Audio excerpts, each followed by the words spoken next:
Igan Pia, nanalo ang Australia by default sa laban nila kontra sa Gilas, Pilipinas matapos ngang mauwi sa rambulan ang basketball game.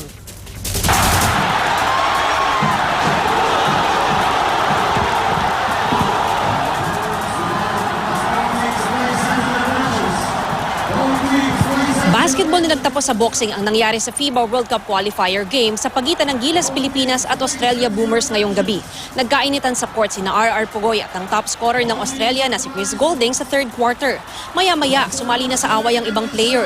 Sinuntok ni Jason Castro ang sentro ng kalaban na si Daniel Kickert. Pati ang mga bench players, nakirambol na rin.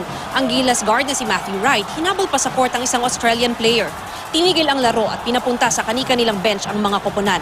Matapos ang 40 minutong break at pagre-review ng mga referee, ineject sa laro ang 9 na player ng Gilas at 4 na player ng Australia. Nang ituloy ang laro, nag-foul out sina Junmar Fajardo at Gabe Norwood. Dahil si Baser Amer na lang ang natitirang manlalaro ng Pilipinas, idineklara ng panalo ang Australia by default. Ang final score, 89-53.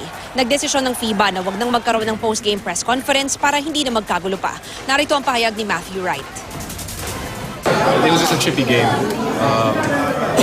The main thing that happened was he just hit Pugoy. After the foul was called, which was unnecessary. So that's what caused the entire thing. Igan? Ay ma'am, anong posibleng maging parusa sa Gilas, Pilipinas matapos yung gulong yan? Sa ngayon, Igan, naiimbestigahan daw muna ng FIBA yung reports, pati na rin yung mga tapes para malaman nila kung merong mabibigyan ng sanction. Pero so far, ang Gilas ay maghahanda dahil pasok sila sa next round ditong FIBA World Cup qualifiers at ang susunod nilang laro ay sa Setyembre. Igan? Maraming salamat, Mav Gonzalez.